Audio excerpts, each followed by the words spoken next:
Alam mo, ang mga katulad mong kasambahay, hindi dapat kinaaawaan. Tama na ho. Hindi ko po alam ang sinasabi niyo. Nababaliw na kayo. Anong sabi mo? Ako? Nababaliw? Hindi ako baliw. Dugo? Hindi maaari. Hindi ka pwedeng mamatay. Gumising ka! Gumising ka, sabi! Buwisit! Hindi ako pwedeng makulong. Hindi. Anong gagawin ko? Walang pwedeng makakita sa'yo. Hindi mo rin makakalimutan ang gabing ito. Gusto kong baunin mo to bago ka tuluyang lumusong sa impyerno. Ipaparanas ko sa iyo kung paano ang pakiramdam ng minamaltrato na higit pa sa kung paano pinatay si Ivana. Kamatayan ang nararapat sa iyo, matanda ka. Total, hindi mo naman mapagbabayaran sa kulungan ng kasalanan mo. Ako na lang ang tatapos sa kasamaan mo. Maraming beses kong sinubukan na pagalingin ka, ngunit wala namang pagbabago. Ang sumpa ay mananatiling sumpa. Hanggat sariwa pa ang sakit at galit sa puso ng mambabarang, hindi rin basta-basta mapapawalang bisa ang sumpang yon. Taon 2018, Quezon. May kataasan na ang sikat ng araw habang nagliligpit ng mga damit na tinupi ng kanyang kasambahay, si Christy.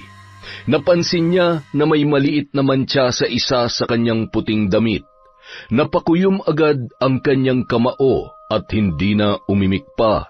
Dumiretso sa kusina at isinubsob ang muka ng dalaga sa palanggana na may tubig at bula ng sabon. Lahat na lang ng gamit ko sinira mo. Inutil ka, bobo! Maski simpleng paglalaba, hindi ka marunong. Sayang lang ang sinasahod ko sa'yo. Hindi ko kailangan ng kasambahay na walang alam na trabaho. Lumayas ka! Lumayas ka ngayon din! Pero bukas na po ang sahod ko. Baka naman po pwedeng ibigay niyo sa akin kahit kalahati lang. Kailangan na kailangan ko po kasi ng pera. May sakit po yung tatay ko. Ano naman ngayon kung may sakit ang tatay mo? Poproblemahin ko pa ba yon? At saka bakit kita sasahuran? Sa dami ng kapalpakan mo sa pamamahay ko, kulang pa ang sahod mo na pambayad sa lahat ng gamit na sinira mo at perang kinukupit mo sa akin. Ay, hindi po totoo yan. Hindi naman po talaga si Rayong... aray, bitiwan niyo po ako. Ito na ang huling beses na sasabihin ko sa iyo to kung ayaw mong ipakulong kita. Alam mo ba na ngayon din, pwede kitang ipadampot sa mga pulis? Kapag nangyari yun, siguradong mabubulok ka sa kulungan dahil wala namang pampiyansa ang tatay mo. Ano? Lalayas ka o ipakukulong kita? Darating ang araw na makakahanap rin kayo ng katapat ninyo. Napakasama ng ugali nyo. At kahit sino pang kasambahay, hindi tatagal sa ugali nyo. Aalis na ho ako at bahala ng karmang maningil sa inyo. Sasampalin pa sana yun ng matanda nang bigla niyang sinangga ang kamay nito at hinawakan ng mahigpit, sabay tinitigan niya yon ng masama. Sabay binitawan at agad na tumungo sa maliit na silid para kunin ang isang may katamtamang laki ng bag kung saan nakalagay ang kanyang mga damit. Hindi mapigilang humikbi ng dalaga habang naglalakad palabas ng bahay, samantala ang salbahing matanda ay tuloy pa rin sa pagsasalita ng kung ano-ano. Salaula, magnanakaw! Hindi kita kailangan sa pamamahay ko! Pagkalabas ng dalaga sa may gate, ay siya namang pagparada ng isang pamilyar na sasakyan. Agad na bumaba ang binatang anak ng matandang amo nito na si Daryl. Isa yung piloto at madalas ay namamalagi yon sa sarili niyang kondo na malapit lamang sa airport. Maswerte na kung umuuwi ito 1 o 2 beses sa isang buwan. Kapag maraming emergency flights ay may pagkakataon na hindi yun nakakauwi sa bahay ng kanyang ina. Mangiyak-ngiyak na sinabi ng dalaga ang nangyari. Hindi naman yon pinigilan pa ng binata. Inabutan niya rin yon ng pera na higit pa sa sahod nito bilang tulong at pagkatapos ay humingi pa yon ng paumanhin. Malugod namang nagpasalamat ang kanilang kasambahay bago tuluyang umalis. Ay, si Mami talaga, hindi na nagbago. Akala mo naman napakadali maghanap ng katulong ngayon. Nadatnan niya pang nagsasalita ng paulit-ulit ang kanyang ina na noon ay hindi pa rin humuhupa ang galit. Ang kapal ng mukha para magnakaw at sirain ang mga gamit ko. Aba, anong akala niya sa akin? Bulag at gumagawa ng kwento? Mga hampas lupang mapagsamantala. Hindi ako makakapayag na magpatira ng isang magnanakaw sa bahay na to. Nanggigigil talaga ako sa kanya. Mi, ano na naman ba yan? Bakit galit na naman kayo? At saka, ano na naman ang ginawa nyo kay Lia? Kawawa naman yung... Kawawa? Bakit? Ano na naman pagpapaawa ang sinabi niya sa'yo? Di mo ba alam na pinagnanakawan at... Mi, sa loob ng isang taon nakakatatlo at mahigit pang kasambahay tayo. Tapos, lahat ng yun, magnanakaw? Baka naman... Ano? Sinasabi mo bang sinungaling ako? Aba, hindi dahil malaki ka na, may trabaho ka na, ay ginaganyan-ganyan mo na lang ako. Minsan ka na nga lang umuwi ay...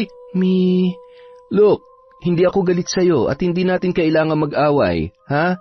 Sinasabi ko lang po na baka kailangan nyo rin ng konting simpatya para sa ibang tao, lalo na sa mga nagiging kasambahay natin at habaan nyo rin ng pasensya. Kasi kung hindi, walang tatagal na kasambahay. Alam nyo naman na hindi ako kampante na wala kayong kasama dito. Oh, siya, pakis na nga sa mami. Huwag ka nang magalit. Ihanap ko na kayo ng bago, pero ipangako nyo sa akin na hinding-hindi nyo naaawayin yon, ha? Ay, kasi naman pwede bang kung maghahanap ka ng bago, huwag yung aanga-anga at hindi ko na kaya pang habaan ng pasensya ko. Alam mo namang allergic ako sa tanga at higit sa lahat, sa mga malamya at sa mukhang hindi mapagkakatiwalaan. Ayoko na rin siya masyadong bata pat walang gaano alam sa trabaho. Ay, ang hirap naman kasi dahil walang ibang tama sa inyo kundi... Anong binubulong-bulong mo dyan, ha? Ay, sabi ko ho, tama naman kayo. Nakakairita naman talaga yon. Hayaan nyo, Mi. Tsaka sana makahanap na tayo ng talagang makakasundo ninyo. Sana nga, dahil kung hindi, di bali na mag-isa na lang ako dito kesa atakihin ako sa puso dahil sa sobrang inis. Napabuntong hininga na lamang si Daryl, sabay pumasok muna sa kanyang kwarto para dalhin ang kanyang gamit at makapagpalit ng damit. Masaya namang naghain si Christy para sa kanyang anak na natitiyak niyang hindi pa nanananghalian. Nang lumabas ang binata sa kanyang kwarto ay napangiti naman yon nang makita ang masarap na ulam na nakahain sa mesa. Mukhang masarap yan ah. Si Lia bang? Siyempre hindi. Alam mo namang hindi ko ipinagkakatiwala sa ibang kusina natin. Bukod sa baka lasunin ako, baka bigla na lang may lumiyab at masunog ang bahay na pinaghirapan mo. Isa pa, walang makakatalo sa timpla ko, no? Wala ka mahanap na mas masarap na pagkakaluto ko ng bulalo, kahit pa umikot ka sa buong Pilipinas. Oo naman, Mi. Umupo na kayo, sabayan nyo na akong kumain at siguradong gutom na rin kayo. Tsaka, ano yun? Sa mga ginawa nyo kanina, ito, paghahainan na rin kita. Naku, hindi pwede magutom ang mami ko na sobrang... Sobrang ano? Sobrang mahal na mahal ko. Matapos kumain ni Daryl ay natulog muna yon upang maipahinga ang kanyang katawan. Bandang 4:00 na ng hapon nang siya ay magising. Patuloy naman sa pagluluto ng mga paborito niyang pagkain si Christy, katulad ng nakaugalian nito kapag umuuwi ang kanyang anak. Naglakad-lakad naman sa may labas ng tarangkahan si Daryl at nagpalingon-lingon sa kanilang mga kapitbahay.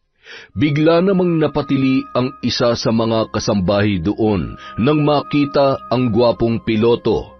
Agad yung lumabas at pinaghampas pa ang braso ng binata. Aray, pambihira naman oh. Masyado mo naman yata akong na-miss, Ate Carlota. Kanina pa kita hinahanap.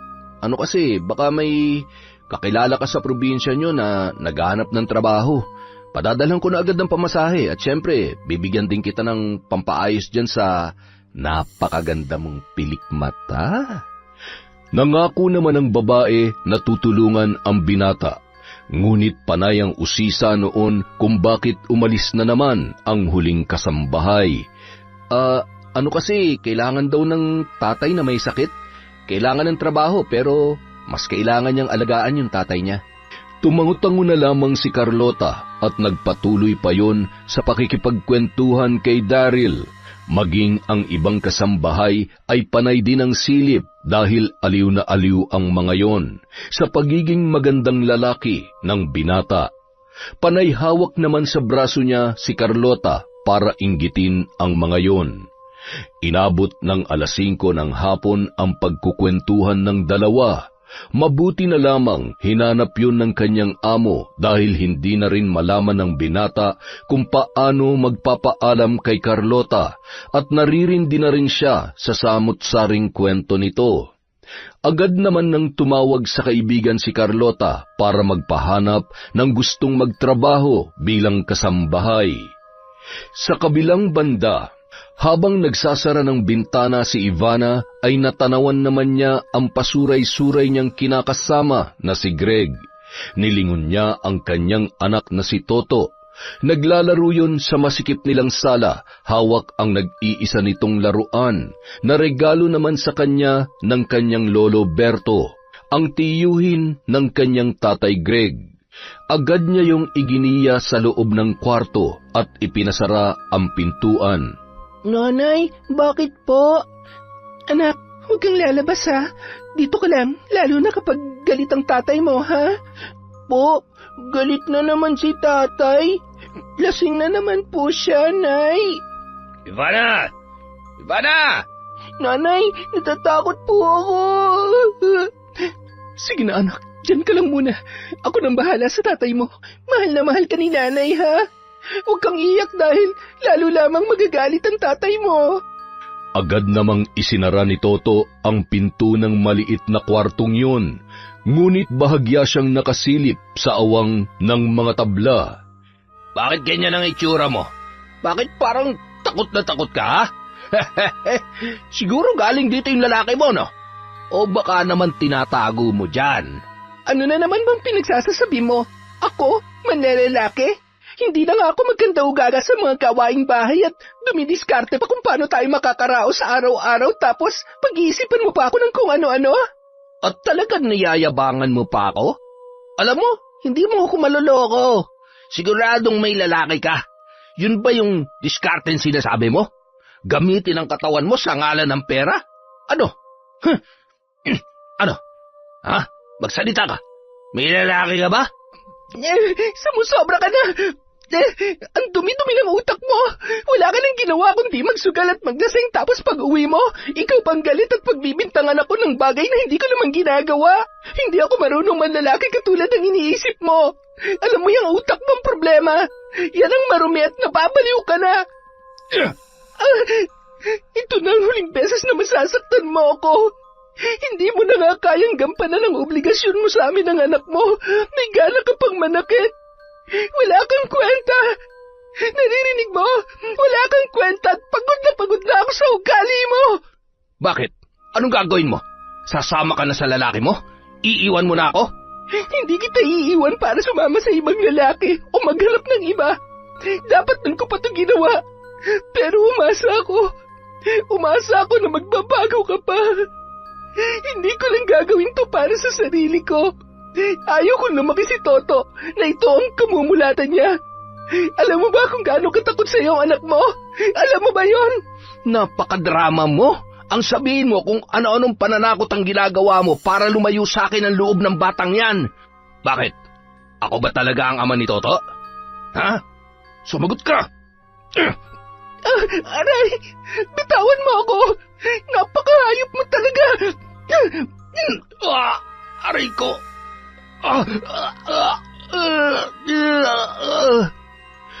Nagmamadaling kinatok ni Ivana ang kwarto at binuksan naman yon ng bata na noon ay humahagulhol at nanginginig sa takot. Kinuha ni Ivana ang isang malaking bag at nagmamadaling inilagay doon ang mga damit nilang mag-ina at ilang importanteng gamit. Halika na anak, kailangan na nating umalis habang hindi pa nagkakamalay ang tatay mo. Nanay, saan po tayo pupunta? Hindi ko pa alam. Basta kailangan na nating umalis dito. Lakad takbo ang mag-ina at gamit ang flashlight ay nakarating sila sa bahay ng tiyuhin ni Greg. Inabot din sila ng 1 oras bago nakarating doon. Chong! Chong, nandyan po ba kayo? Si Ivana po to. Lolo Berto, nandito po kami ni Nanay. Naalimpungatan namang bumangon si Mang Berto. Maaga kasi yung nakatulog dala ng pagod dahil dumayo yun sa Karatig Baryo para manggamot. Oh, bakit may dala kang bag at pawis na pawis kayo? Sus Mariosep, gabi na. Ano ba nangyari? Ano na naman na nangyari dyan sa mukha mo? Sabihin mo nga sa akin. Ay, sinaktan ka na naman ba ng siraulo kong pamangkin? Opo, sinaktan niya po si Nanay, Lolo. Inaaway niya po lagi si Nanay. Ayaw ko na po kay Tatay. Ayaw ko na po dun, Lolo. Hindi niya po kami love. Ito na nga bang sinasabi ko eh. Hindi ka dapat naging padalos-dalos sa mga desisyon mo. Mas maigi pang pinalaki mo na lang mag-isa itong si Toto kaysa nakikita niyang kawalang hiya ng tatay niya. Eh sige na, tumuloy na kayo. Butit may tira pang pagkain dyan. Gutom ka na ba, Apo? Opo, Lolo. Gutom na po ako. Pwede niyo po ba akong subuan? Abat, naglambing pa itong apo ko ha. Siya, sige, susubuan kita. Ilagay mo na yung gamit niyo sa kabilang silid, Ivana. Ano nang plano niyo ngayon? Magpapahatid po sana kami ni Toto bukas sa kabilang isla. Ano po kasi, mas mabuti na pong mas malayo para hindi na kami guluhin ni Greg. Siya, sige. Huwag kayo mag-alala at palagi ko kayong dadalawin doon. Kumanda sa akin ang Greg na yan. Kahit pamangking ko pa siya, tuturuan ko siya ng leksyon. Sana'y matauhan na siya sa mga kalokohan niya. Doon na nagpalipas ng gabi si Ivana at ang kanyang anak na si Toto.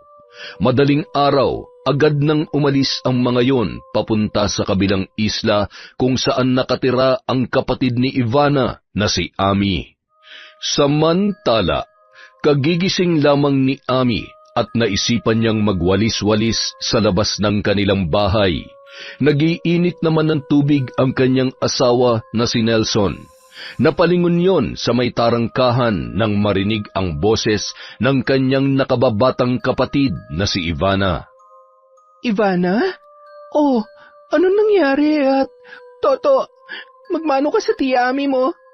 Ate, pwede bang dito muna kami ni Toto? Anong nangyari dyan sa mukha mo? Bakit ang dami mong pasa? Sinaktan ka na naman ba ni Greg?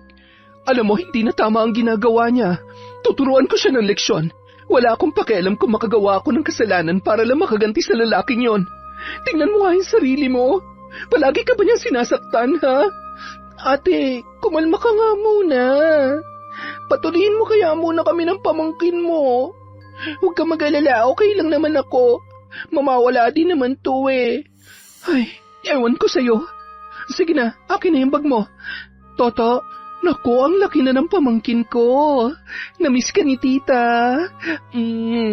Naku, pawis na pawis tong anak mo. Sino naghatid sa inyo dito? Medyo maalon pa naman. Si Tatay Berto, ate. Buti naman at hindi niya kinukonsinti ang walang hiya at irresponsable niyang pamangkin. Ay nako, mas maigi pa yatang yun na lang ang napangasawa mo kaysa naman... Ay, Nelson, mahal, nandito si Ivana at Toto. Magandang umaga po, Kuya Nelson. Magandang umaga rin. Bah, ang mahal namin pamangkin. Ang laki-laki mo na. Dito raw muna sila at sinusumpong na naman si Greg. Wala namang problema. Kami lang naman dito ng ate mo. Isa pa, miss na miss ko na tong poging to eh. Mahal, asikasuhin mo nga muna yung mga galos ng kapatid mo at ako na magluluto ng almusal natin, ha? Binihisan muna ni Ivana ang kanyang anak at pagkatapos ay may kung ano namang pinahid si Ami sa pasa ng kanyang kapatid sa muka at sa braso nito matapos punasan yun ng maligamgam na tubig. Ay, dapat kagabi mong patuginamot. Alam mo ang dapat kay Greg? Barangin para magtanda. Nako, subukan niya lang na pumunta dito at manggulo. Malilintikan talaga siya sa akin. Huwag mong gagawin yan, ate. Nangako tayo sa isa't isa na hindi na tayo tutulit kay nanay. Ayaw ko mangyari sa atin ang nangyari kay Lola at gayon din sa kanya. Kahit ano namang gawin natin doon, hindi naman na talaga siya magbabago eh. Ang mahalaga, hindi na ako babalik sa kanya. Ano nang pinaplano mo ngayon? Ate, gusto ko sana maghanap ng trabaho eh. Kasambahay, kahit malayo okay lang. At kung pwede sanang iwan ko sa iyo tong si Toto. Alam kong maalagaan mo siya ng maayos, ate. At sa'yo ko lang din pwedeng ipagkatiwala ang anak ko. Wala namang problema sa amin ng kuya mo. Kaya lang, baka manibago ang bata na hindi ka kasama. Sabagay, masasanay din naman siya. Kung gusto mo talaga ng trabaho, mabuti pa ikaw na lang ang pumasok doon sa sinasabi ng kaibigan kong si Carlota. Maigi doon at malapit sa kanya. Ano, gusto mo ba? Oo, ate, gusto ko. Susubukan ko. Gusto ko makaipon para sa pag-aaral ni Toto. Sa susunod na pasukan mag-aaral na siya eh. Gusto kong maibigay ang pangangailangan niya. Ay, alam mo naman, walang-wala akong maaasahan kay Greg at ayaw ko na maging parte pa siya ng buhay namin. Sa kabilang banda, habang naglalakad si Mamberto pauwi sa kanyang bahay, natanawan niya si Greg na noon ay nakatayo sa may tarangkahan. Habang papalapit na siya ay kapansin-pansin sa mukha nito ang galit. Anong ginagawa mo dito? Nasaan ang mag-ina ko? Mag-ina mo tapos sa akin mo hahanapin? Nasaan nga ba sila? Ano, iniwan ka na? Huwag na kayong magmaang-maangan, alam ko naman na alam nyo kung nasaan sila. Umuwi ka na sa bahay mo. Makipag-inuman ka o magsugal ka hanggat gusto mo. Basta wag mo na lang din guguluhin ang mag-ina mo. Huwag mo akong kukulitin dahil kapag ako napuno sa'yo, may kalalagyan ka sa akin. Hindi ako aalis dito hanggat hindi nyo sinasabi sa akin kung nasan sila. Ah, ganon. Sandali lang ha. May kukunin lamang ako. Kalmadong pumasok si Mamberto at nang lumabas yon ay may dala yung karit at nakasuot din sa kanyang bewang ang kaluban ng kanyang itak. Ano? Aalis ka o pupugutan na kita ng ulo? Wala ka nang ginawang tama? Anong klase kang lalaki ha? Hindi mo na nga kayang buhayin sina Toto. Sasaktan mo pa ang nanay niya. Nang makita ni Greg kung gaano kagalit ang kanyang tiyuhin, nagtatakbo na lamang yon pauwi. Hinabol pa yon ni Mamberto. Wag na wag ka nang gagawa ng ikakapahamak ni na Ivanang hayop ka dahil sisiguruhin ko na ako na mismo ang puputol dyan sa sukay mo. Makalipas ang isang linggo, mangiyak-ngiyak si Ivana habang pinagmamasdan ang natutulog niyang anak. Ate, kayo na lamang ang bahala sa kanya. Hindi ko na siya gigisingin. Nagpaalam naman na ako kagabi eh. Sigurado ka? Baka naman umiyak yan kapag nagising na wala ka sa tabi niya. Anak, aalis na si nanay. Mahal na mahal kita. Magbabait palagi at susunod sa tiyo at tiya mo, ha? Nanay, aalis ka na?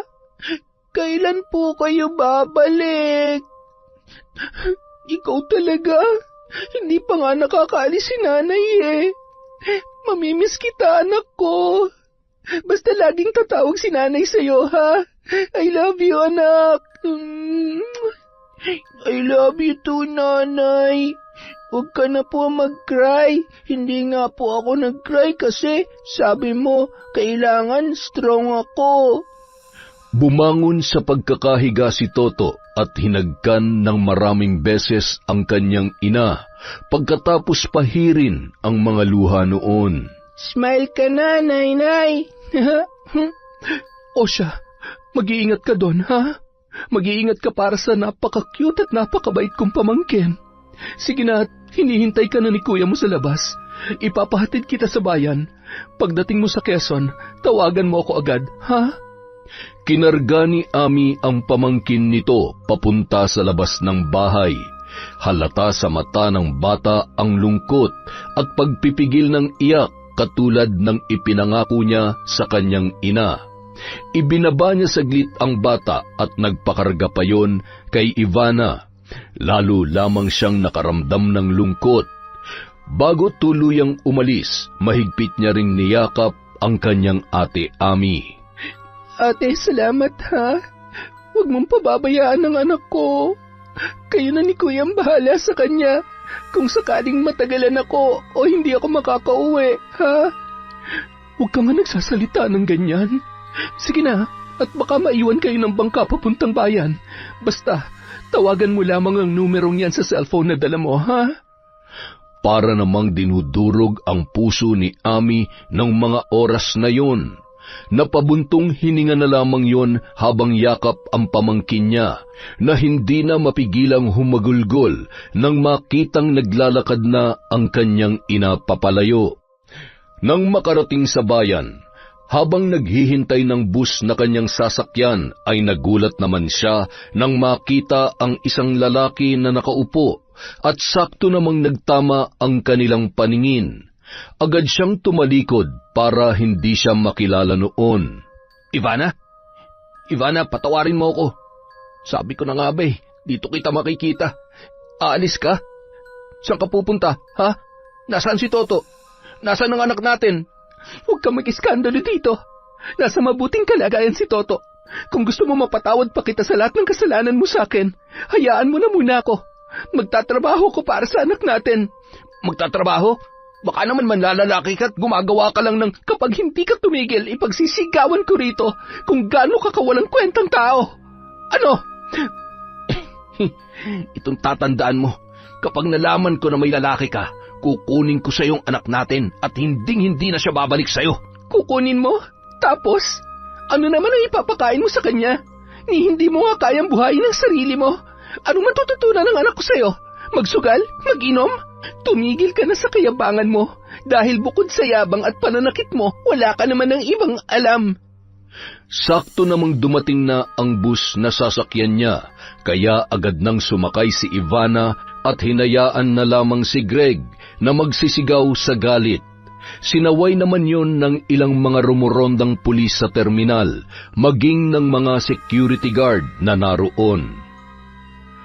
Kinabukasan, bandang 5:00 ng madaling araw, pagkarating sa terminal ay tinawagan niya agad ang numero na naroon. Nakaparada at naghihintay na si Daryl upang sunduin ang bago nilang kasambahay. Nagulat pa siya nang makitang halos kaedaran niya lamang yon. Maraming salamat po sa pagsundo, sir. Walang anuman. Ivana, tama? Opo. Ivana nga po. Ako naman si Daryl. Anak ako na makakasama mo sa bahay araw-araw. 55 years old ng nanay ko pero malakas pa siya. Hindi naman ganun kahirap ang trabaho sa bahay. Gagawin mo lang kung anong iuutos niya. Medyo strikta siya pero kapag nahanap mo ang kiliti niya, siguradong magkakasundo kayo. Sana nga po. Marunong naman po ako sa mga gawaing bahay, lalo na't nakapagtrabaho na rin po ako bilang kasambahay nung dalaga pa ako. Mukhang magkaedaran lang tayo ah. May asawa ka na pala? May anak ka na rin? Meron po, isa. Nice. Buti pinayagan ka ng asawa mo magtrabaho. Ano po? Hindi naman na po kami okay ngayon. Nakikitira po ako sa kapatid ko, kasama yung anak ko. Masyado po kasing mabait yung tatay ng anak ko eh. Ay, wag na nga lang po natin siyang pag-usapan. Pasensya ka na. Ivana, may ipapakiusap sana ako sa'yo. Sa totoo lang, nahihirapan akong hanapan ng kasambahay si Mami. Mabilis niyang ayawan o minsan inaaway niya. Kapag pinatulan siya, ayun, aalis naman. Kaya sana medyo habaan mong pasensya mo kapag tinotopak si Mami, ha? Ganun po ba? Baka naman po dahil nagkakaedad na siya at talagang may kasalanan naman yung... Ay, di bali ho, gagawin ko po ang lahat para magustuhan niya ako. Hindi po kayo magsisisi. Sisiguraduhin ko ho na magkakasundo kami ng mami niyo.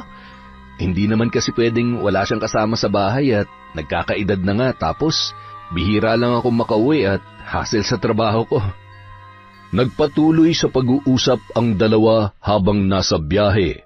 Naging porsigido naman si Ivana sa kabila ng ilang mga sinabi ni Daryl na negatibo tungkol sa kanyang ina. Nang makarating sa bahay, sinalubong pa sila ng matandang si Christy. Malayo pa ay napakaganda na ng ngiti noon. Oh, Siya ba yung bago nating kasambahay? Magandang umaga po, madam. Ako nga po. Ako po si Ivana. Magandang umaga rin, Iha. Tuloy ka sa napakaganda kong bahay. Ang ganda-ganda mo naman. May katisayan pero mukhang ang dami mo na yatang pinagdaanan sa buhay. Ang dami mong pasa. Ano nangyari? Ngumiti na lamang si Ivana at mas piniling hindi dugtungan ang pag-uusisa ng matanda tungkol sa kanyang mga lumang pasa sa braso at muka. Pasimple naman siyang sinulyapan ni Daryl at nakaramdam yun ng awa para sa babae. Mukhang ang kinakawawa to ng kinakasama niya. Ay, swerte na lang talaga na mapapangasawa ko. Kaya lang kapag naiisip ko si Mami, wag na lang siguro. Kung ang mga kasambahay nga sinusungitan niya, yung mapapangasawa ko pa kaya. Hinatid ni Christy si Ivana sa isang may katamtamang laki ng kwarto. Ito ang magiging kwarto mo. Maganda, di ba? Malinis din yan dahil magdadalawang linggo pa lang naman mula nung umalis ang dati namin magnanakaw na kasambahay at saksakan ng tamad. Ma, ayan ka na naman. Kalimutan nyo na yon. Anong kalimutan? At saka bakit ba sinasaway mo ko Nagsasabi lang naman ako ng totoo. Okay lang ho yun. Huwag po kayo mag-alala. Maayos po ako magtrabaho.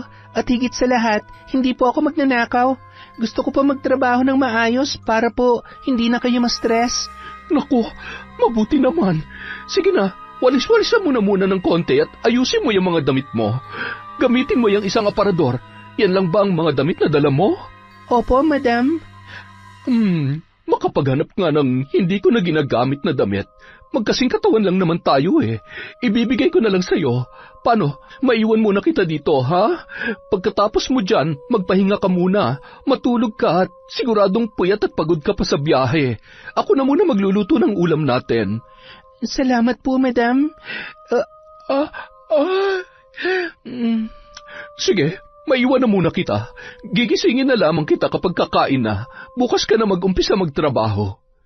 Matamis na ngiti ang itinugon ni Ivana sa matanda na noon ay maaliwalas ang pagmumuka na animoy gustong-gusto ang kanilang bagong kasambahay. Ay, salamat naman sa Diyos at mukhang nagustuhan ni Mami si Ivana. Sana magkasundo rin sila sa mga gawaing bahay dahil kapag hindi ko na alam kung saan pa ako maghahanap ng kapalit. Habang nagse-cellphone ang binata ay nilapitan yun ni Christy, dala ang ilang mga pinaglumaan nitong damit. Anak, tingnan mo, babagay kaya to kay Ivana? Naku, mamahali ng mga to. Kawawa naman kasi ko konti lang at luma ang mga dala niyang damit. Mi, bigay yan Baka makalimutan nyo na naman at... Ano akala mo sa akin? Ulyanin? Makapagluto na nga lang. Anong gusto mong ulam, ha? Kahit ano po, Mami. Halos lahat naman ng luto nyo sobrang sarap Punong-puno ng pagmamahal. Kaya wag na nagtatampo. Pinapaalala ko lang naman po sa inyo. Ang sabihin mo, ang sama-sama ng tingin mo sa akin. Paano? Mas pinaniniwalaan mo pa ang ibang tao kaysa sa akin sa sarili mong ina. Manang-mana ka talaga sa tatay mo. Ay! Mi, wag na magtampo. Sorry na. I love you, Mami. Che, wag mo nga ako I love you dyan. Papalis ka na naman, inaaway mo pa ako. Napailing-iling na lamang si Daryl sa inasal ng kanyang ina. Mula nang iniwan sila ng tatay niya nung siya ay nasa high school pa lamang, ay malaki na ang pinagbago ng ugali nito. Batid niyang matagal nang nilalabanan ng kanyang nanay ang sakit na bipolar at depresyon, kaya nababatid niya na matapos ang gamutan ay may mga pagkakataon na bumabalik pa rin yun. Lalo na't matagal ng panahon na hindi sinisipot noon ang kanyang doktor sa paniniwala na siya ay magaling na. Matapos magluto ni Christy ay agad nang naghain yun. Pagbalik sa sala ay nakangiti na siyang muli na parang walang nangyari. Kinuha nun ang mga damit na ibibigay niya kay Ivana at tumungo sa kwarto ng babae, kung saan ay mahimbing pa yun na natutulog. Ivana, gising na! Kakain na tayo!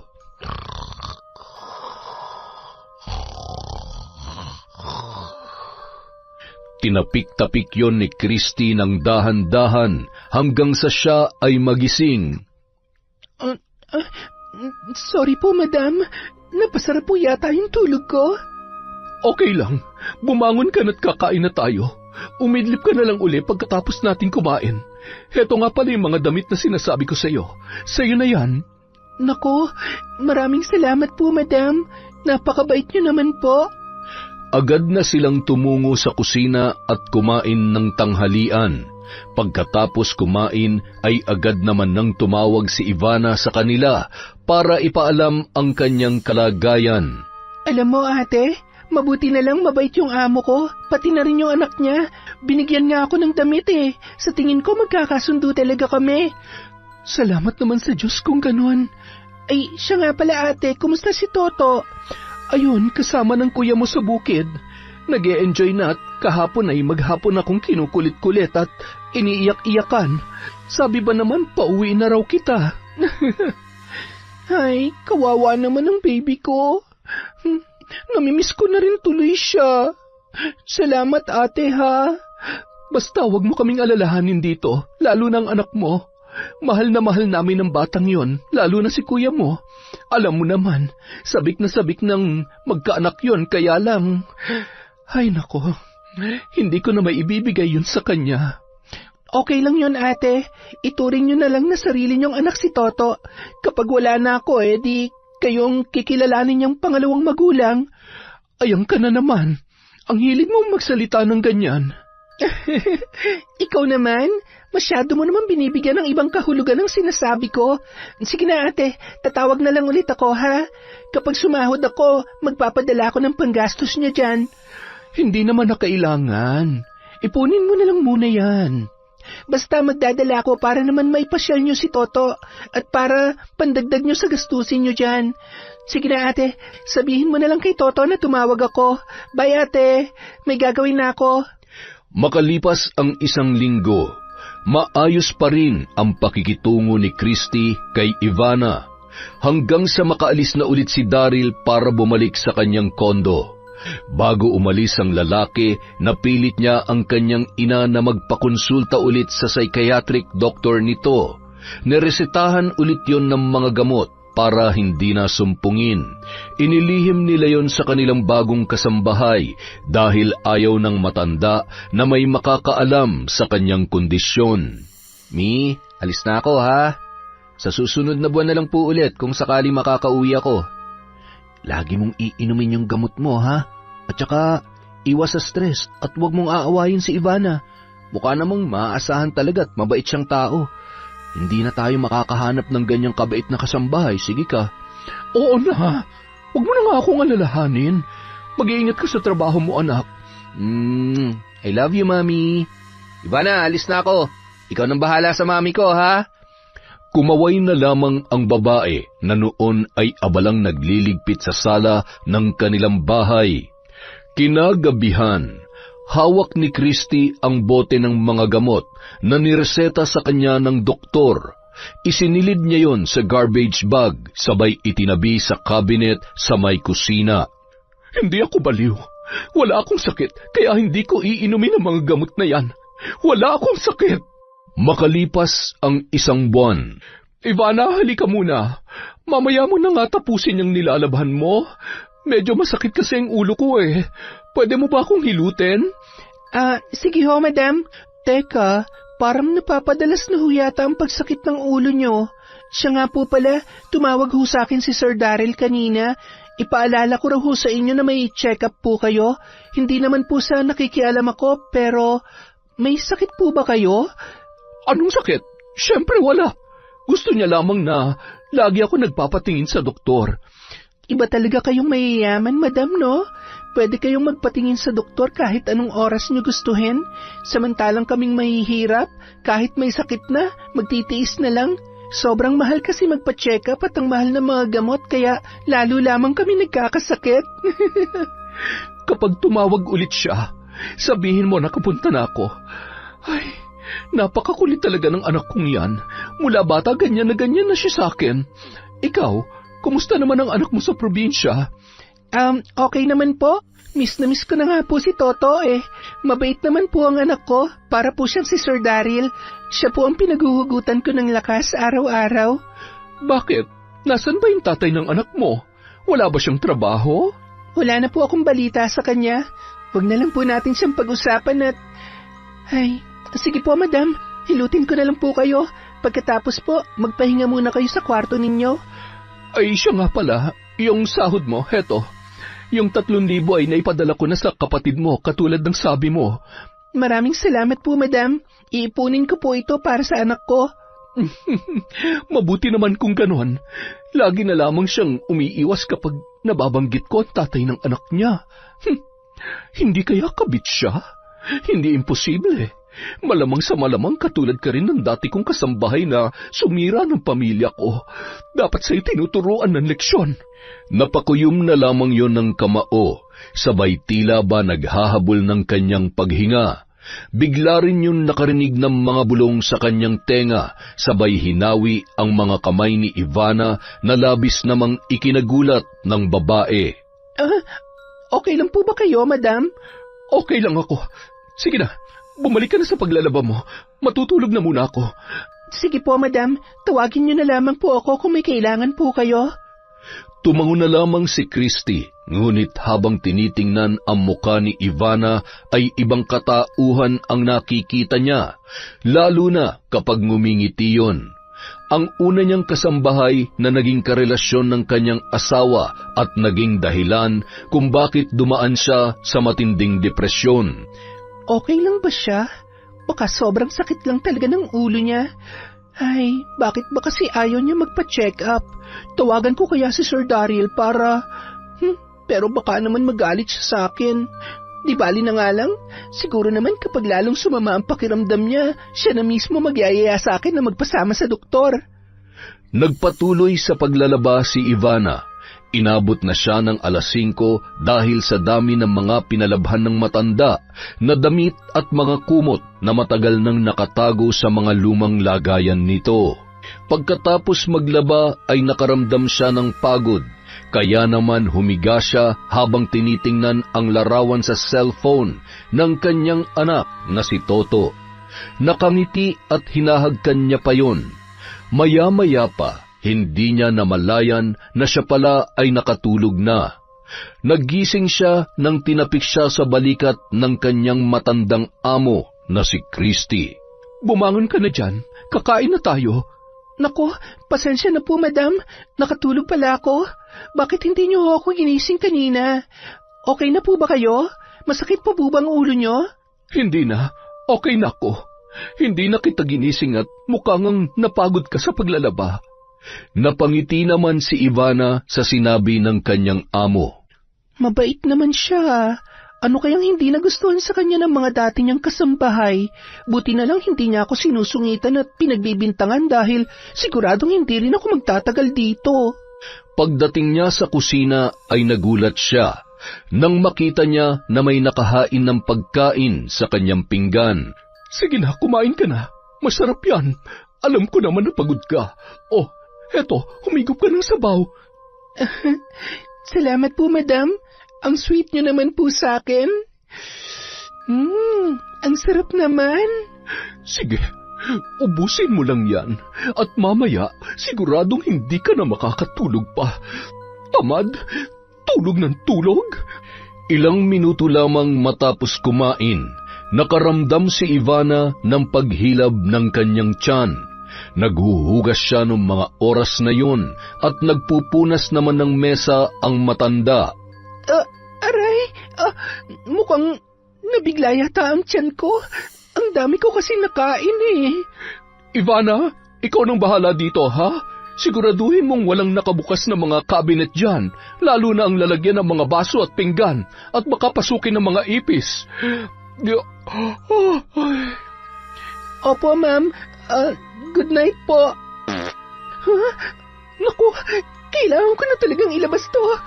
Nagmamadali siyang tumungo sa banyo at pagkatapos ay bahagya naman siyang nakaramdam ng ginhawa.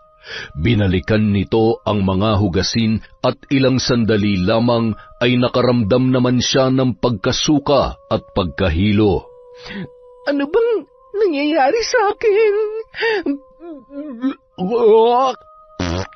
Sinubukan niyang maghanap ng gamot sa pagtatae at maswerte naman na nakakita siya sa kusina. Bandang 11:00 na nang bahagyang umayos ang kanyang pakiramdam. Papasok na sana siya sa kanyang kwarto nang tumawag si Daryl para kumustahin ang nanay nito, na noon ay tulog na. Kinaumagahan, bumungad naman kay Christy ang napakaraming tawag mula kay Daryl na hindi niya nasagot at mensahe na nagpapaalala sa kanya na kailangan niyang magpatingin sa doktor. Ivana? Ivana! Madam, nandito po ako sa labas. Bakit po? Tumawag ba sa iyong Sir Daryl mo kagabi? Opo. Bakit po? Wala. Sige na. Tapusin mo na yung winawalis mo at pagkatapos ay magmamap ka dito sa loob ng bahay. Sige po, madam. Ay, siya nga pala. Kumusta? Nakatulog ka ba ng mahimbing kagabi? Hindi nga po eh. Sumama po kasi ang pakiramdam ko at... Sige na. Tama ng kwento. Tapusin mo na yan at marami ka pang gagawin. Siguradong nagsumbong ka kay Daryl. Sumbongera ka, ha? Humanda ka sa akin. Habang abala sa labas si Ivana, ay may kung ano na namang pinaplano ang kanyang amo. Makalipas ang ilang minuto. Ivana, hindi ka pa matapos dyan? Tapos na po. Bakit po, madam? May nawawala akong pera at alahas. Kanina pa ako naghahanap sa lalagyan ko at sa kwarto ko. Wala naman ako makita. Ho? Paano naman humawawala? Tayo lang naman po ang nandito sa bahay. Kaya nga, tayo lang dalawa nandito sa bahay, kaya sigurado ako. Dumiretso yun sa kwarto ni Ivana at hinalughog ang kanyang mga gamit. Madam, sandali lang po. Ano po bang ginagawa nyo? Bakit kailangan naka-video at... Bakit? Natatakot ka? Natatakot ka kasi may kung ano kang tinatago dito sa kwarto mo. Wala po. Maniwala po kayo sa akin. Wala? Ano mga ito? Walang hiya ka? Pinagkatiwalaan kita tapos pagnanakawan mo rin pala ako. Ipakukulong kita. Hindi po totoo yan. Hindi ako magnanakaw. Sinungaling po kayo. Gawa-gawa nyo lang ang lahat ng yan katulad ng ginawa nyo sa mga unang kasambahay nyo. Ayan ang pera nyo at alahas nyo. Mas mabuti pang umalis na lang ako dito kesa... Ano? Tatakasan mong kasalanan mo sa akin? Anong gagawin mo? Sinong tinatawagan mo? Akin na yan! Agad na inagaw at binalibag ni Christy ang cellphone ni Ivana, dahilan para mabasag yun. Ang sama nyo! Ang sama pala ng ugali ninyo! Ganon ha? Agad noong dinampot ang gunting sa may maliit na tukador at itinutok yun sa leeg ni Ivana. Alam mo, ang mga katulad mong kasambahay dapat hindi kinaaawaan. Malandi ka, magnanakaw ng asawa.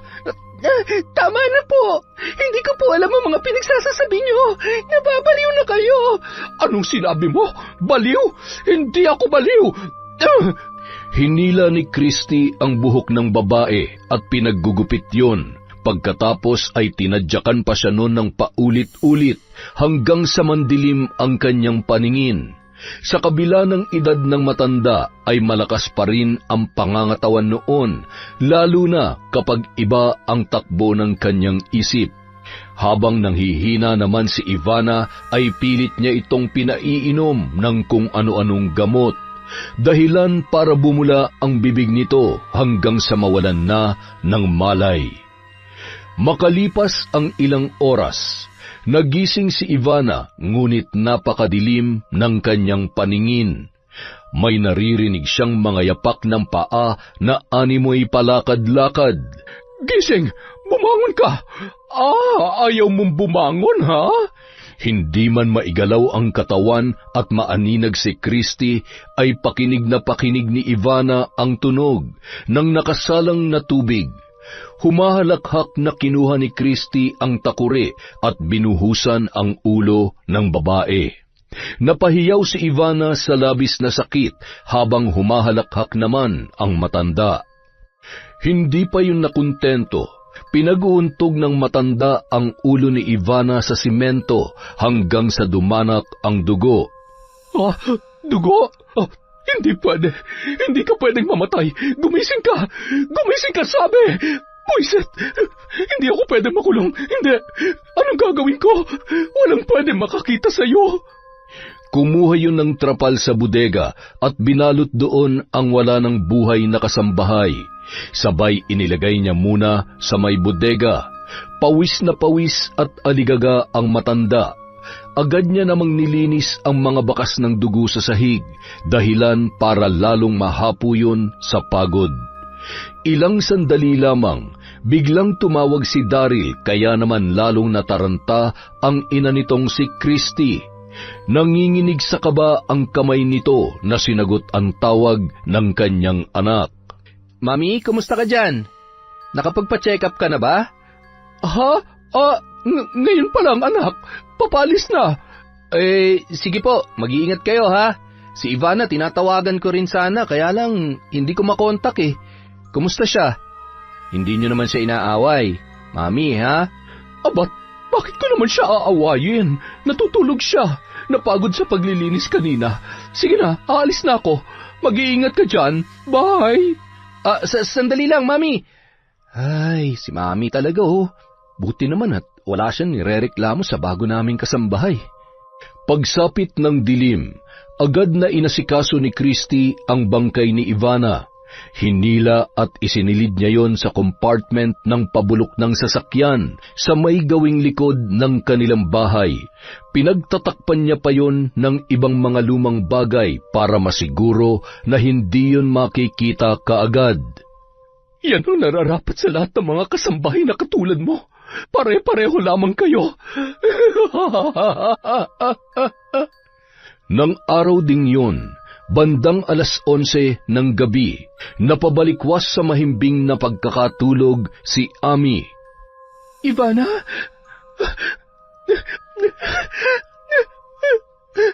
Oh, ayos ka lang ba, mahal? Ang kapatid ko. Mahal naman, nananaginip ka lang. Hindi. Alam kong hindi basta panaginip lang yon. Mahal, pakikuha nga ang cellphone ko. Tatawagan ko siya. Oh, kumalma ka lang. Mamaya magising ang bata at matakot pa sa ginagawa mo. Sigurado ako namimiss niya na ang nanay niya, kaya pati ikaw kung ano-ano na napapanaginipan. Ivana, sumagot ka. Bakit hindi nagre-ring ang cellphone niya? Baka naman lobat, o di kaya pinatay niya lang sadya. Hindi nagpapatay ng cellphone yon. At lalang walang araw na hindi siya tumatawag sa atin. Iba talagang kutob ko. May nangyayaring hindi maganda sa kapatid ko. Mabuti pa, tawagan mo na lang bukas yung kaibigan mong si Carlota. Magkapit-bahay lang naman sila doon, di ba? Sige, matulog ka na, mahal. Ako siguradong hindi na ako makakatulog nito. Huwag ka na masyado mag-alala dyan. Ang mabuti pa, magdasal ka na lang. Kinabukasan, agad na tinawagan ni Ami si Carlota at nakisuyo yon na kumustahin ang kanyang kapatid. Pinuntahan naman ang kaibigan nito sa bahay ng matanda, ngunit hindi inaasahan ni Carlota ang magiging sagot noon sa kanya. Agad na tinawagan niya si Ami at ibinalita ang kanyang natuklasan. Imposible. Hindi naman yun aalis nang walang pasabi. At bakit hanggang ngayon, hindi pa rin natin siya makontak? Ay, ano bang sabi ni Carlota sa'yo? Pauwi na raw at may sakit. Nakausap ko pa lang siya nung nakaraang araw, okay naman siya. Nelson, iba talaga ang kutob ko. Nararamdaman ko, ay Diyos ko. Huwag naman po sana, pero siguradong may nangyari masama sa kapatid ko. Kailangan niya ako. Kung talagang uuwi siya dito, dapat ngayong araw darating na siya. Kapag hindi siya dumating mamaya, lalarga ako papuntang Quezon. Ako mismo pupunta doon at aalamin ko kung ano nangyari. Hanggang 5:00 ng hapon ay naghintay sila. Ngunit walang Ivanang dumating at lalo lamang nakadagdag sa alalahanin nila dahil hindi pa rin nila makontak yon. Dahilan para magpasya si Ami na puntahan na ang bahay ng kanyang pinapasukan.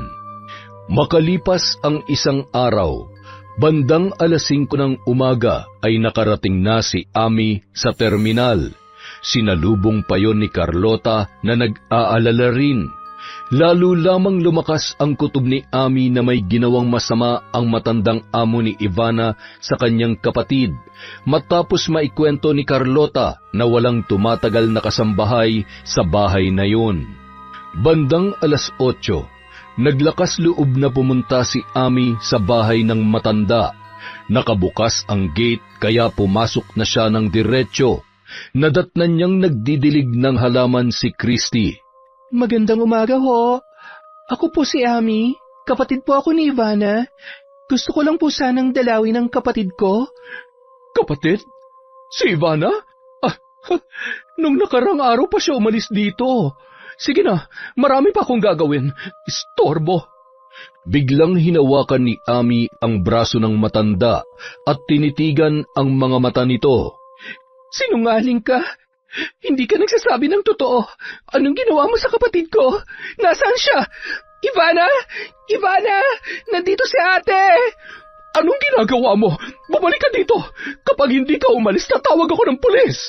Sige, tumawag ka para magkaalaman na. Alam ko, nararamdaman ko at basang-basa ko dyan sa mga mata mo ang mga kasinungalingan. Ito na huling beses na tatanungin kita. Nasaan si Ivana?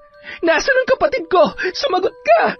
Habang nag-uusap ang dalawa ay siya namang pagdating ni Daryl na noon ay naguguluhan sa nangyayari. Sino ka at bakit mo sinisigawan ng mami ko? Daryl, anak, tulungan mo ako. Tumawag ka ng pulis at ipakulong mo ang babae na yan. Hindi ako aalis dito hanggat hindi niyo sinasabi sa akin ang totoo. Ang totoo? Ano po bang katotohanan ng tinutukoy ninyo? Teka, nasan ba si Ivana? At sino ka? Ano bang kailangan mo sa amin? Bakit hindi mo tanungin ang nanay mo kung nasan ang kapatid ko? Mahigit 2 araw nang nawawala si Ivana. Hindi siya sumasagot ng tawag at alam ko na nandito siya. Alam ko na may nangyaring masama sa kanya. Sa halip na sumagot ay nagtatakbo sa loob si Christy at nagkulong yun sa kanyang kwarto. Nakahawak sa ulo at paulit-ulit na sumasagi sa isip niya kung paano niya pinatay si Ivana. Pinatuloy naman ni Daryl si Ami at tumawag na rin yun ng pulis ayon sa kahilingan nito.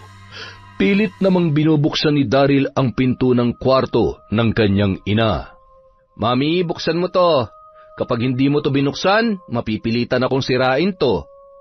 Gamit ang martilyo ay tuluyan niya nang binuksan yon. Humahagulhol si Christy at nanginginig sa takot. Halata sa kanyang itsura na wala yun sa kanyang sarili. Pinatay ko siya. Napatay ko siya. Hindi ko sinasadya. Napatay ko siya. Diyos ko, Mami, bakit niyo ginawa yun? Anong pinatay? Si Ivana, nasaan? Sakto namang dumating ang mga pulis at nagsimula ng magtanong sa pangyayari. Inamin naman ni Christy ang kanyang ginawa, ngunit hindi niya sinasabi kung nasaan yon. Hanggang sa hinalughog nila ang kabahayan at ang palibot nito. Natagpuan nila ang umaalingasaw na masangsang na amoy mula sa compartment ng lumang sasakyan sa likod ng bahay, kung saan naroon ang wala ng buhay na katawan ni Ivana. Nagpupumalahaw sa kakaiyak si Ami nang makita ang naaagnas ng bangkay ng kanyang kapatid. Lalo na at kitang-kita sa itsura ni Ivana ang kalunos-lunos na sinapit sa matandang amo nito. Bagamat may kondisyon sa pag-iisip ang matanda, ay hindi naman yun maaaring makulong. Dahilan para lalong hindi matanggap ni Ami ang sinapit ng kanyang kapatid. Sinagot man ni Daryl ang lahat ng gastos mula sa punerarya hanggang sa makauwi yun sa probinsya nila, ay hindi pa rin maibsan ang galit na nararamdaman ni Ami. Ako na po ang humihingi ng tawad sa inyo. Hindi ko po alam na aabot sa ganito. Tanggapin niyo po sana ang perang ito bilang tulong. Sana po, mapatawad niyo na si Mami. Wala po siya sa... Bibigyan mo ko ng pera. Kapalit ng kapatawaran para sa nanay mo. Buhay ng kapatid kong nawala. Hindi pera. May babalik ba nito ang buhay niya, ha?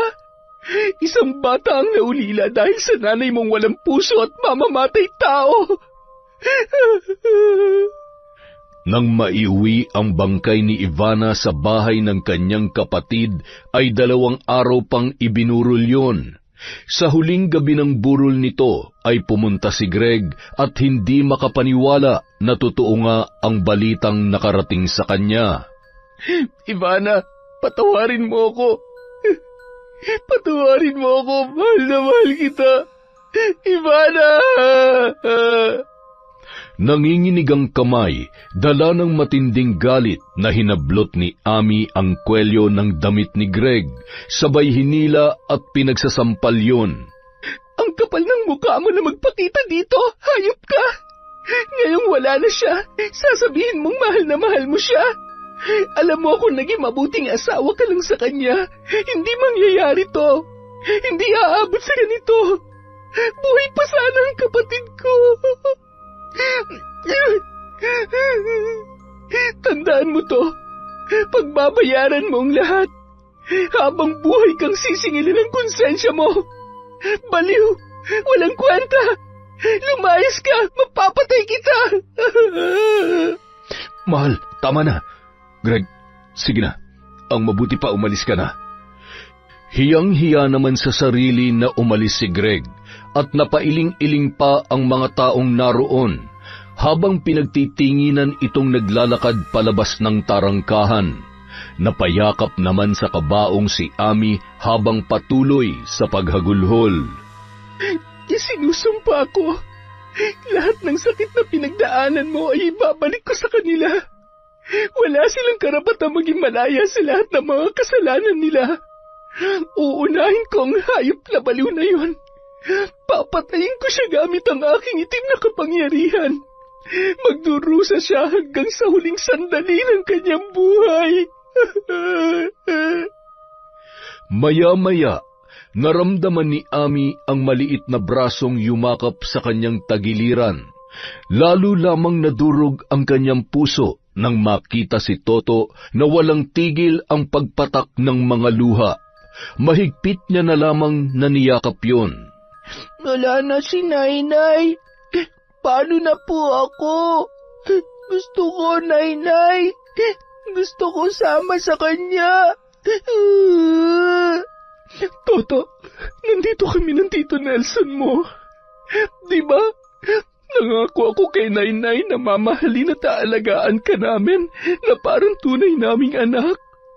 Tutubarin ko yun. Huwag ka nang umiyak. Maging ang mga taong nakasaksi sa kaganapang yon ay hindi na natigilan ang pagpatak ng kanilang mga luha. Makalipas ang 1 araw, matapos ilibing si Ivana, 9:00 ng gabi, mahimbing nang natutulog sina Nelson at Toto. Pumasok si Ami sa isang silid, dala-dala ang kanyang mga gamit sa pambabarang. Sinimulan niya ang ritual sa pagbasa ng mga kakaibang salita at paulit-ulit na pagbanggit ng pangalan ng kanyang mga bibiktimahin. Sumpa ng walang hanggang pagdurusa at walang kagalingang sakit ang nararapat sa punot dulo ng lahat ng ito. Sa mahabang panahon, katumbas ng taong pagsasama ninyo ng kapatid ko, luluha ka ng dugo. Hindi ka gagaling sa iba't ibang karamdaman, sugat na pamamahayan ng uod at iba pang nakakadiring insekto. Sa bawat pagpikit ng mga mata mo ay paulit-ulit kang uusigin ng iyong konsensya, Greg. Mananatili kang buhay sa loob ng 7 taon. Ngunit ang katawan mo ay magmimistulang nabubulok na bangkay, binabangaw at pantidirihan. Matapos iusal ang mga salitang yon, ay muli yung nagsindi ng isa pang hugis taong kandila at paulit-ulit na tinatawag ang pangalan ni Christy, na noon ay nasa mental hospital at binibigyan ng karampatang gamot sa sakit nito sa pag-iisip. Nagpalingon-lingon yon at nagtago sa ilalim ng kanyang higaan at tinatakpan ang kanyang tainga. Sino yan? Sino ka? Tumigil ka na! Tulong! Papatayin niya ako! Papatayin niya ako! Hinding-hindi mo rin makakalimutan ang gabing ito. Gusto kong baunin mo to bago ka tuluyang lumusong sa impyerno. Ipaparanas ko sa iyo kung paano ang pakiramdam ng minamaltrato na higit pa sa kung paano mo pinatay si Ivana. Kamatayan ang nararapat sa iyong matanda ka. Tutal hindi mo naman mapagbabayaran sa kulungan ng kasalanan mo. Ako nang tatapos sa kasamaan mo. Nang gabing yon, habang nakasiksik sa ilalim ng higaan, ay biglang may pumasok sa kanyang pinto at hinila ang paa ni Christy papalabas. Halos hindi siya makapagsalita nang makita ang muka ng babaeng yun. Huwag kang lalapit sa akin. Patay ka na. Pinatay na kita. May hawak na matalim na gunting ang babae na isa rin sa mga pasyente roon. Ginamit ni Ami ang katawan noon upang maisagawa ang kanyang plano. Dala rin nun ang karaniwang ginagamit ng mga nurse na panturok bilang pampatulog. Mabilis niya yung itinarak sa braso ni Christy. Ilang sandali lamang nakaramdam yon ng pamamanhid ng katawan. Buhay ang kanyang isip, ngunit tila ba umurong na ang kanyang dila. Gamit ang gunting ay walang kasing bilis na kinalbuyon at ginupit maging ang kanyang mga tainga. Inilabas pa mula sa bulsa ng gown na suot nito ang malaking karayom at sinulid na ginagamit na pantahi sa mga malalim na sugat.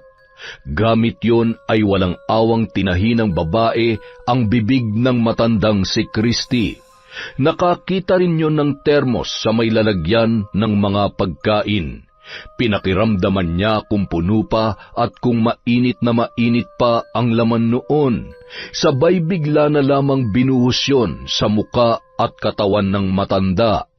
Gamit ang may katamtamang laki ng termos ay pinaghampas niya sa ulo si Christy, hanggang sa nanlilisik na ang mga mata noon at dinampot muli ang gunting at pinagsasaksak ang matanda sa iba't ibang parte ng kanyang katawan. Samantala, habang hinihipan ang mga kandila at nililigpit ang kanyang mga gamit, ay ngumisi yon, sabay nilingon ang larawan ng kanyang yumaong kapatid na si Ivana. Hindi ka dapat kaawaan dahil ang mga katulad mo ay hinding-hindi pagsisisihang pumatay at manakit. Babaeng walang awa at konsensya para pagbayarin ang mga naging katulong mo sa sakit na dulot ng iyong nakaraan. Ngayong wala ka na. Wala ka ng kasambahay na masasaktan at mabibiktima. Makalipas ang 7 taon, bitbit ni Mang Berto ang isang bayong na naglalaman ng lutong pagkain mula sa kanyang bahay. Araw-araw bago umalis para manggamot ay dinadalhan niya ng pagkain ang kanyang pamangkin na si Greg na may malubhanang sakit. Nagulat ang matandang lalaki nang madatnan niya yon na may hawak na alak at sarap na kumain ng pulutan nitong chicharon.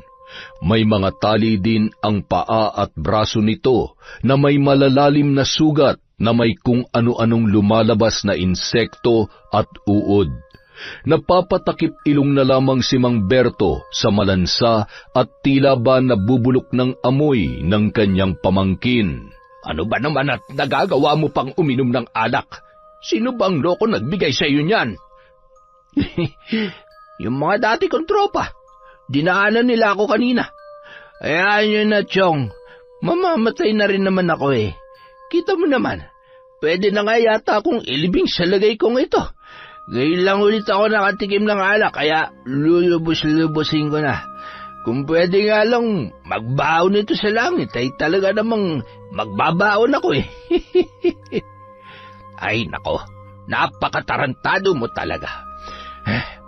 Lakas din na loob mo magsabi ng ganyan. Sa tingin mo ba, sa dami ng kasalanan mo ay tatanggapin ka pa sa langit? Di ko alam, Chong. Susubukan ko dahil kahit sa kabilang buhay ay makabawi man lamang ako kay Ivana. Gusto kong humingi ng tawad sa kanya. Gago ka pala talaga eh. Sana ginawa mo na yan noon pa. Sana ay may maayos at masaya kang pamilya ngayon. Hindi mo na sana kailangang pagdaanan yan. Ay, sigurado ko na nabarang ka. Sa sobrang galit ni Ami sa'yo, hindi ko siya masisisi.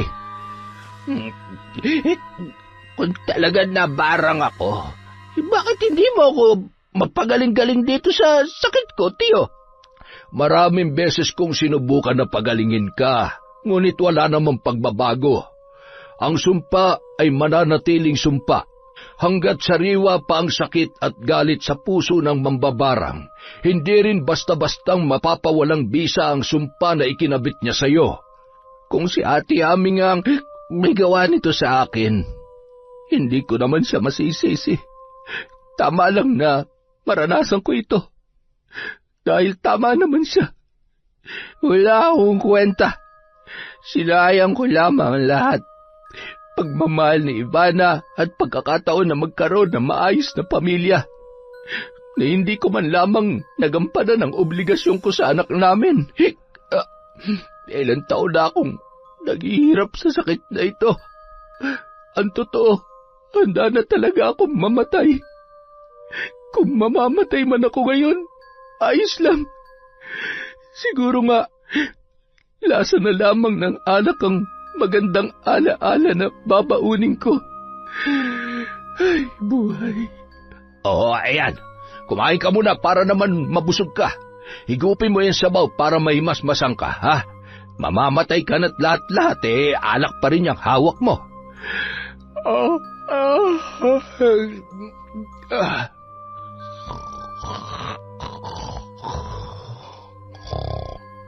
Aba, tinulugan pa ako. Ilang sandali lamang, napansin ni Mang Berto ang biglaang pagtigil ng paghilik nito.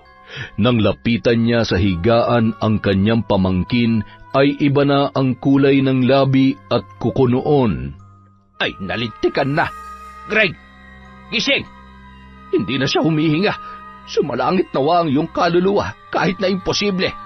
Sana ay mapatawad ka pa rin ng Diyos sa kabila ng lahat. Huwag ka mag-alala. Hanggat nabubuhay ako, hindi ko pababayaan ang anak mo.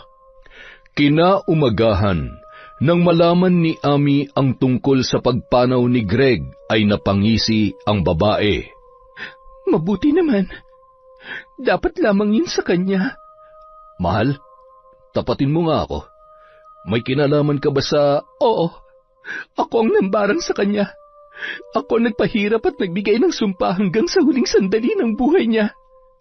Oo, ako at hindi ko pinagsisisihan yon. Mahal naman, alam mo namang isang malaking kasalanan ang ginawa mo. Oo, alam ko, Nelson. At bakit? Sinong hindi nakakagawa ng kasalanan, ha? Sa tingin mo ba kung wala akong ginawa para man lamang sa kapatid ko, mapapanatag ang kalooban ko? Binigyan ko lamang ng hustisya ang pagkamatay niya. Kung isang malaking kasalanan ang nagawa ko, handa akong pagbayaran yon at hihingi ng tawad sa Diyos araw-araw. Pero sa lahat ng kasalanan ko, yon ang nag-iisang bagay na hindi ko pagsisisihan. Ay, ngayong tapos na ang lahat. Sana naman ay makalimutan mo na rin yon, mahal. Ang importante sa ngayon ay maging mabuting magulang tayo kay Toto. Yun ang pinakamagandang bagay na magagawa natin para kay Ivana. Kung nasan man siya ngayon, alam ko na payapa ng kalooban niya dahil isa lang naman ang gusto niya. Yun ay ang mapabuti ang kinabukasan ng anak niya. Kaya kahit gaano kahirap ang buhay dito sa probinsya, igagapang natin ang pag-aaral niya hanggang kolehiyo. Siya nga pala, hindi ba natin ipapasilip kay Toto ang tatay niya? Hanggang ngayon walang ibang maramdaman si Toto sa tatay niya kundi takot. Sa tingin mo ba gugustuhin niyang pumunta doon? Habang nag-uusap ang dalawa ay isang pamilyar na lalaki naman ang natanawan nila kasama si Carlota. Nagkatinginan ang mag-asawa at malayo pa ay kumakaway na ang babae habang ang isa nitong kamay ay nakakapit sa braso ng lalaking kasama nito. Beshi, alam kong magagalit ka pero nandito ako para samahan tong napakagwapo kong jowa. Matagal niya na kasing planong dumalaw dito at makita ang pamangkin mo, yung anak ni Ivana. Oh, ano naman ngayon? Unang-una wala akong pakialam kung nagayuma mo na ang lalaking yan. Pangalawa, kung ano man ang pakay niyo, sabihin niyo na at ayaw kong magsayang ng oras sa inyo. Nandito ho ako para mag-offer ng scholarship para sa anak ni Ivana. Alam kong masama pa rin ang loob nyo pero kung tatanggapin niyo po ito, malaking tulong na ho para sa pag-aaral at future niya. Para naman ho to sa kanya, kaya kung ano man po ang nangyari sa nakaraan, sana po kalimutan na lamang natin. Oo nga naman, Beshi. Ibaba mo ng kilay mo, tanggapin mo ng alok ni Daryl. Hindi naman mapapaaral ng pride mo si Toto. Aba, Daryl, maliban sa tatanggapin ko na yung inaalok mo, mas mabuti siguro na bilhan mo ng bagong bibigyan si Carlota. Masyadong pasmado eh. Pasensya ka na ate ha, kahit napakadaldal nitong asawa ko, mahal na mahal ko yan. Akalain mo yon? Ibang klaseng gayumang pinainom sa'yo nitong kaibigan ko ah. Sige, tumuli muna kayo. Mamayang hapon pa ang uwi ni Toto. Siya nga pala, Daryl, bago ka umuwi, buti pa magpasama ka sa kabilang isla. May manggagamot doon, baka sakaling magising ka pa sa katotohanan. Mahal, samahan mo kaya? Hanggang ngayon ba naman nag-ookrayan pa rin kayo? Ganito lang talaga kami maglambingan mula pagkabata, kaya masanay ka na, Daryl. Pero mas maganda kung siseryosohin mo ang sinabi ko. Tama na nga, Beshi. Tanggapin mo na lang na sa ating dalawa, ako talagang tipikal na sumakses. Makalipas ang 1 taon, pagkatapos magsindi ng kandila ni Lolo Berting ay nag-alay yun ng panalangin para kay Ivana. Napangiti yun habang naaalala nung unang nakita niya ang dalaga sa pamilihang bayan. Tandang-tanda niya ang magagandang ngiti noon habang nagtitinda ng gulay. Isinasama kasi si Ivana ng kanyang amo tuwing linggo sa pwesto noon sa palengke. Sa unang pagkikita ay labis siya napahanga sa kabaitan at kasipagan noon. Ngunit nang malaman niya na pinopormahan yon ng kanyang pamangkin, ay minabuti niya na lamang pigilan ang paghanga sa dalaga. Kung naglakas loob siguro ako noon, sana'y hindi mo pinagdaanan ang hirap sa piling ni Greg. Siguro naman, maibibigay ko sa iyo ang buhay na hindi man marangya, pero payapa at masaya. Araw-araw kong pinagdarasal na sana'y masaya ka kung nasaan ka man ngayon. Yun na lang ang tanging magagawa ko para sa iyo. Habang naglalakad si Toto papunta sa puntod ng kanyang ina, ay natanawan niya ang kanyang Lolo Berting. Patakbo siyang lumapit, yumakap at nagmano roon. Buti ho napadalaw kayo kay Nainay. Nainay, na-miss niyo po ba ako? Pasensya na, masyado po kasing maraming ginagawa sa school eh. Alam niyo po ba na malapit na ang graduation namin at akong nangunguna sa klase? Aba, mula elementary ay ikaw na ang valedictorian sa klase ninyo. Napakahusay mo talaga, apo. Buti na lang at nagmana ka sa nanay mo, hindi sa... wala. Okay lang po yun, Lolo. Kay tatay po, hindi ho mangyayari yun. Lahat po ng pagsusumikap na ginagawa ko ay dahil kay Nainay. Kahit maaga niya po akong iniwan, lahat po ng sinabi niya sa akin, hindi ko pa rin po nakakalimutan. Gusto ko po maging proud siya sa akin. Alam mo, Lo, pagdating ng araw, kapag may asawa na rin ako, sisiguruhin ko na magiging mabuting asawa at ama ko. Ay, tama yan, apo. Siguradong proud na proud sa iyo ang nanay mo kung nasaan man siya ngayon. At hindi man kayo nagkausap ng tatay mo mula nang huli kayo magkita. Sigurado ako na pinagsisisihan niya ang lahat ng nagawa niya. Napatawad ko na rin naman po siya, Lo. Sabi nga po ni Nainay noon, masama magtanim ng sama ng loob, lalo na sa sariling magulang. Makalipas ang isang dekada, isa ng piloto si Toto. Sa tulong ni Daryl ay agad na natanggap yon sa trabaho. Naninirahan na sila sa Maynila kasama ang tumayo niyang mga magulang na sila Nelson at Ami. Anak, grabe, sobrang laki naman ng bahay na to para sa atin. Nay, huwag kayong mag-alala. Bibigyan ko kayo ng maraming apo para naman masulit natin ang bahay na to. Ay, oo nga naman, mahal.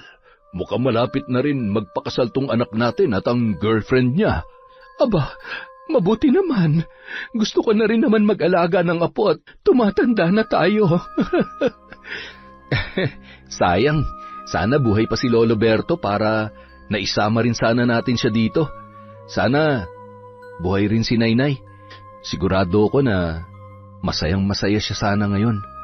Anak, lahat ng ginagawa mo, lahat-lahat na pagsusumikap mo, alam ko nakikita pa rin niya. Kung gaano ako kasaya ngayon, siguradong doble o triple pa ang sayang kanyang nararamdaman. Paano, Nay? Maiwan ko na po muna kayo. Gabi na, anak. Saan ka pa pupunta? Susunduin ko sa trabaho ang girlfriend ko. Late na nga ho ako eh. Siguradong tinutoyo na naman yun. Para pa namang sinanay yun kung magalit. Aba, Wag na magalit at totoo naman kasi. Nako, sige na anak, sunduin mo na ng eroplano para mas mabilis. Ay, sobrang bilis ng panahon. Hindi na batang iyakin ang toto natin. Salamat sa Diyos. Hindi ko akalaing matutupad lahat ng mga pangarap niya na noon ay ginuguhit niya lamang sa kanyang notebook. Tama ka. Yon, ang ganda na naman ng kwento natin, sobra. Happy ending. Masakit, malungkot, pero sa bandang huli, masaya pa rin ang pamilya ni Toto. Dahil dyan, meron na naman tayong shout out. Simulan po natin kay JM Maghinay. Hi kay Gemma, kay Sally Roldan. Hello po kay Evelyn Lungay, kay Janet Cisneros. Hi kay Emmanuel Christian Zorilla, kay Febe Ranada. Hello po kay Emma Dumato, kay Junel Fuentes. Hi kay Mikoko, kay Bicolanang Magayon. Hi kay Michelle Marciano, Mami from Doha, Qatar. Kay Jobel Baldonasa. Hello kay Ella Heda, kay Jelis Baral at Mira Baral from Lipa, Batangas. Hello po kay Chom Cham Cheb. Hi kay Catalea Soto, kay Chat Advincula, kay Leona Taytay. Shout out sa Galedo family from Rai. Hello po kay Asodisen Serila, kay Manisan Mamot Mapadtaya. Hello po kay Belen Malbas, kay Annelie 1988. Hello din po kay Roslyn Jimenez, kay Jaren Beter, kay Jenny Cumia, kay Trio Cavibes. Hi kay Ramil Fariolin, boss, kay Edgardo Fontanilla. Hello po kay Jennifer Mauricio, kay Yang Yang Pasardan. Hello po kay MGS 14. Shout out kay Hana Maylin Sesgundo, kay Mia Espiritu. Hello kay Arlene Torquiza, kay Narajup Rajup. Ha, tama po ba? Sorry po. Maraming salamat po sa suporta nyo, sir. Hi po kay Uncle Dayong, kay Meng Paraton, kay Mirna Lampasan, kay Marie, kay Michael Del Rosario, from Lucy Buendia. Hi din po kay Riza Alibay. Hello sa RGW Garments, Boss Roland, at Big Boss Glenda, syempre, from Bastamage ako. Hello po kay Kurt Mina, kay Jessica Rojas, kay Crisilda Sotil, kay Jennifer Sacris. Shout out kay Angelina Ignacio, kay Leia from Rayumi. Hello kay Mel Santarita, kay Glovina Perales, kay Lydia Lopez, kay Shauma TV, boss, hi po, kay Danica Dulnuan, kay Mirna Alfaro, kay Jerlyn Batal, kay Era Choi, kay Josie Aniban.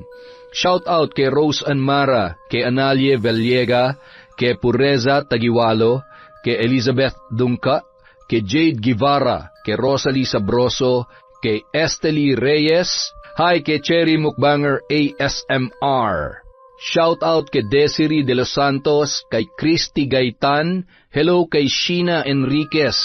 Shout out po kay Ma'am Irma Umali, kay Merly Amistad, kay Corazon Cacalda, kay Noemi Garcia Pabunan, kay Vilma Bautista, kay Chris Alcantara, kay Alma Naong. Hello po kay Elizabeth Hardanil, kay Ami Viray, at kay Rosalina Bogayong. Para po sa hindi natin nabanggit, marami pa po tayong video. Maraming salamat po. Mag-iingat po kayo, alagaan po natin ang ating mga sarili. Mag-enjoy po tayo sa buhay, huwag pong puro problema ang isipin natin. Yung problema nandyan lang yan, matatapos po yan. Pero dapat maging masaya tayo. Kahit anong ginagawa natin, ang dami-dami ko na pong sinasabi. Maraming salamat po. Mula sa Kwentong Enteng!